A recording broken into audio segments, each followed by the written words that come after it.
Assalamualaikum dan salam sejahtera.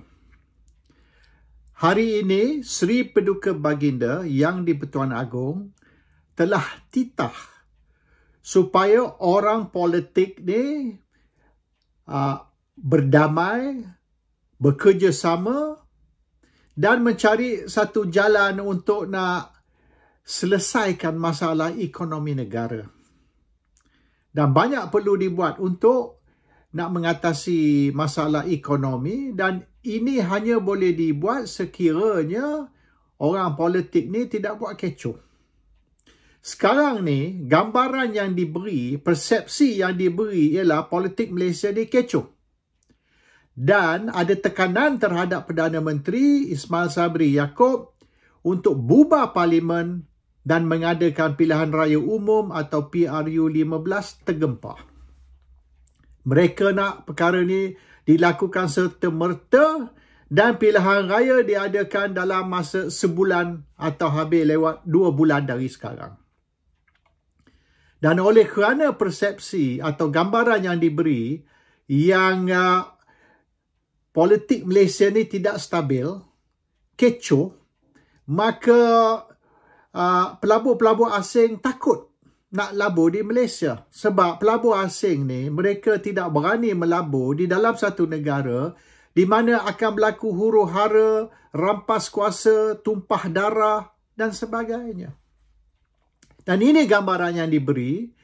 Dan sekiranya orang politik ni terus membuat kecoh, tidak cari satu jalan pendamaian supaya semua parti kerjasama untuk tumpu atau fokus kepada masalah ekonomi dan mencari jalan secara mana nak menyelesaikan masalah ekonomi, maka rakyat akan menderita, rakyat akan susah. Hujah mereka beri ialah Ismail Sabri Yaakob ni Perdana Menteri yang lemah. Dari segi apa Ismail Sabri ni Perdana Menteri yang lemah?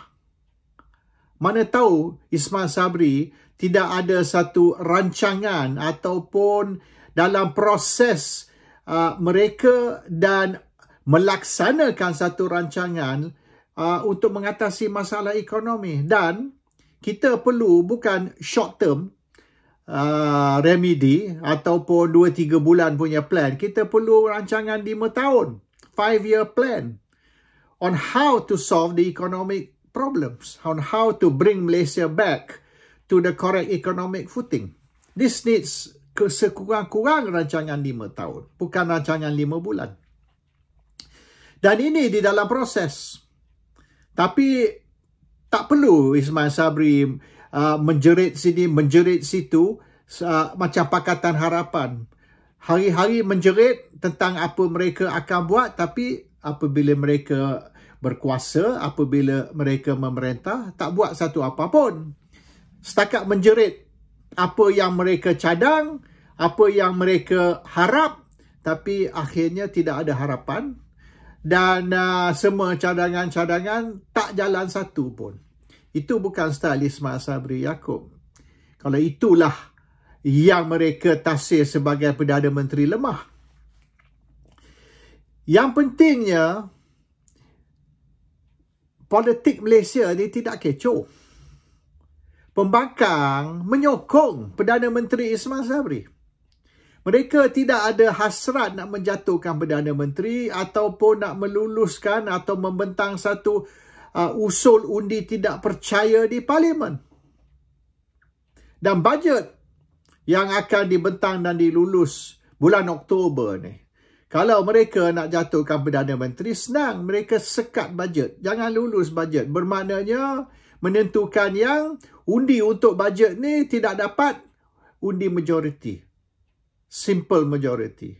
2/3 tu mungkin susah lah. Tapi sekurang-kurang simple majority. Kalau dia orang sekat, dia orang tak undi atau undi untuk reject, untuk tolak bajet, maka Perdana Menteri boleh jatuh. Tapi tidak ada rancangan setakat ni. Dan kalau dia nak buat pun boleh buat tahun lepas. Sebab Ismail Sabri Yaakob ambil alih sebelum bajet. Mereka boleh sekat bajet ataupun tak lulus bajet dan Ismail Sabri akan jatuh tahun lepas lagi. So, kalau pembangkang tidak berhasrat nak menjatuhkan Perdana Menteri ataupun mengadakan usul undi tidak percaya ataupun tekan untuk pilihan raya umum tergempar diadakan, di mana yang kata politik Malaysia tidak stabil? Yang tidak stabil ialah politik UMNO. UMNO pecah di antara tim A dan tim B. Tim A ni nak supaya kerajaan yang ada berterusan hingga tamat waktu dia, iaitu bulan Julai tahun depan. Bermaknanya pilihan raya boleh diadakan bulan September tahun depan, tapi tim B nak pilihan raya diadakan sekarang. Dan hujah mereka ialah ini yang akar umbi nak. Akar umbi UMNO nak parlimen dibubar dan pilihan raya tergempar diadakan. Akar umbi mana? Ada 3 juta ahli UMNO di antara 33 juta rakyat Malaysia. Dan bukan semua ahli UMNO, walaupun yang sebenarnya ahli UMNO taklah sampai 3 juta, mungkin 1 juta lebih saja. Jadi yang nakkan parlimen dibubar, pilihan raya tergempar diadakan ialah hanya segelintir saja ahli UMNO. Dalam berapa ribu sahaja. Beberapa ribu tu yang nak mana pilihan raya diadakan tak boleh ditafsir sebagai kesemua akar umbi atau kesemua rakyat Malaysia. Only a handful of people yang nak ni. Dan mereka timbulkan persepsi atau gambaran yang Ismail Sabri lemah, Ismail Sabri tidak ada wawasan, Ismail Sabri tidak ada sokongan, politik Malaysia kecoh. Ini gambaran yang mereka beri. Mereka timbulkan persepsi ini supaya nampak macam Ismail Sabri ni bila-bila masa akan jatuh. Dan orang yang main peranan utama, the principal player di dalam boleh dianggap sebagai drama ini ataupun wayang ini ialah Lokman Nur Adam. Lokman Nur Adam tiap-tiap hari menimbulkan cerita bahawasanya akar umbi UMNO, grassroots UMNO nak parlimen dibubar, pilihan raya tergempar diadakan. Itu dia cakap.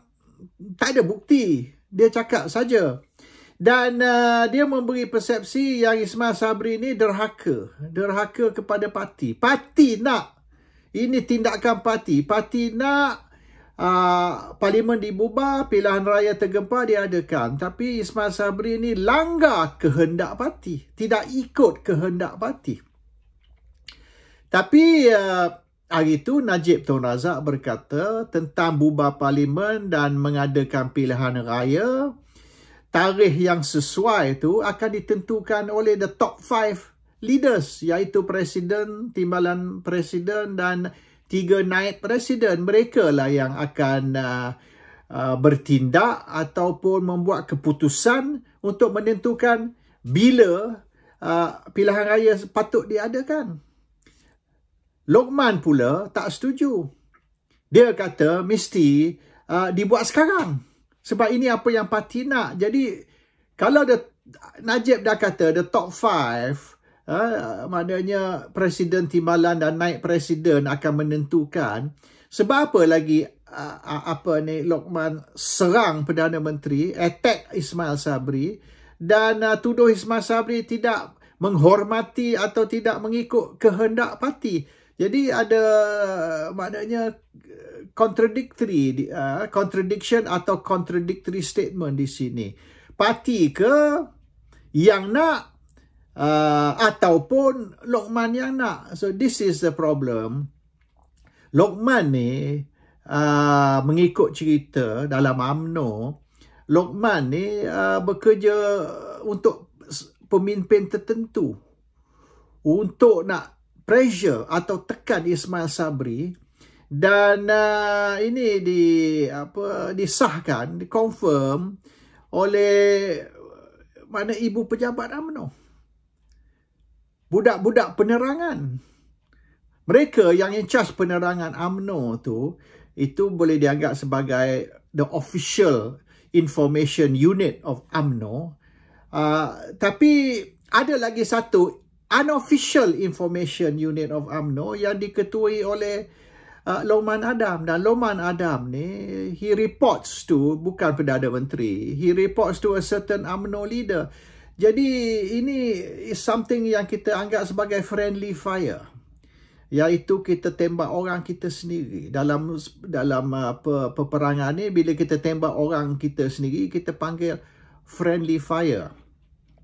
Dan Lokman memang daripada dulu, masa dia dalam PKR lagi, dia ni dianggap sebagai loose cannon, iaitu dia akan serang. Tak kisah, serang pemimpin sendiri, serang parti sendiri, dia akan serang presiden dia sendiri. Dia tidak akan ikut arahan parti, ataupun he will not follow the party line. Dia ni independent. Macam independent operator di dalam parti, ataupun party within a party, and kerja dia serang saja. Tapi ini memang tabiat ramai orang PKR. Orang PKR ni, they have been trained kerja untuk serang. Jadi kalau kita tengok orang PKR ni banyak, ataupun bekas orang PKR, Zamil Ibrahim lah, Cikgu Bat lah, bukan saja Lokman, Ezam dan semua geng-geng dia, semua kerja dia orang serang. They have been trained to be attackers. Jadi sekarang ni budaya PKR ni masih kuat di dalam ramai orang bekas-bekas PKR ni. Dia orang ni kaki serang, sikit-sikit serang, sikit-sikit serang. Dan Lokman ni tak beza juga, because dia ni boleh dianggap sebagai darah daging PKR, walaupun dalam UMNO. Dan style PKR ni dia masih guna di dalam UMNO. Dan this is bad. Oleh kerana apabila Ismail Sabri cuba nak beri gambaran bahawasanya politik Malaysia ni stable, tidak ada perbalahan ataupun gaduhan di antara UMNO dan parti-parti lain, termasuk parti pembangkang, termasuk macam PAS, Bersatu, DAP pun tak serang Ismail Sabri suruh letak jawatan ataupun panggil dia backdoor Prime Minister dan sebagainya, because DAP pun tahu sekiranya dia orang ni buat kecoh dan kerajaan jatuh dan pilihan raya tergempar diadakan, tidak semesti DAP ni akan menang.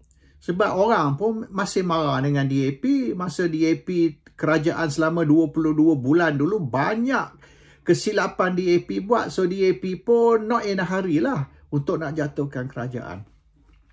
But the problem is now, bukanlah tidak stabil politik Malaysia kerana pembangkang. Tidak stabil politik Malaysia kerana UMNO.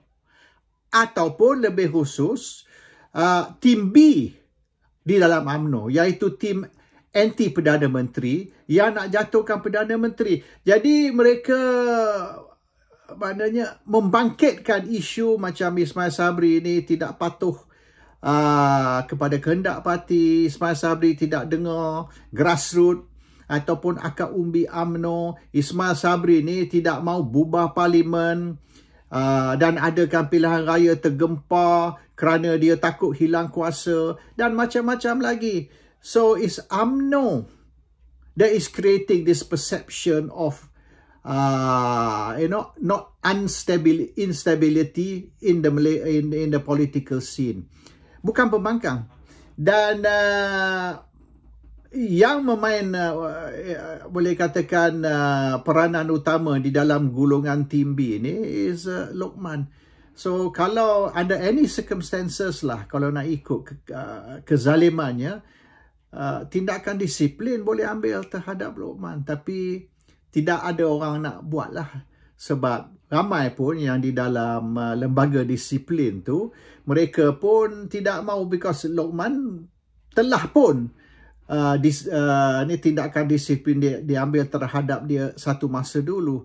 So nak buat sekali lagi ni, mereka pun bila saya cakap dengan beberapa orang tu yang pemimpin atasan, termasuk orang yang duduk di dalam lembaga disiplin, sebab apa benar Luqman ni merosakkan UMNO? Luqman is hurting UMNO actually, dan juga hurting the Malaysian economy. Sebab apabila you ni orang UMNO dan you dilihat sebagai rapat dengan pemimpin atasan UMNO dan you serang Perdana Menteri, jadi nampak macam peperangan dalam UMNO ni berlaku di peringkat atasan. At the very top level of the UMNO leadership, there's a war going on.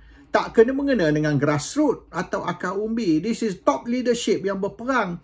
So sekiranya parti yang memerintah berperang, bukan mana perang di antara parti memerintah dengan parti pembangkang, tapi sama-sama parti yang memerintah ni berperang, itu berita tak baik bagi kestabilan politik Malaysia dan juga berita tak baik bagi ekonomi Malaysia. So this is having a very bad effect on the boleh katakan investor confidence terhadap Malaysia.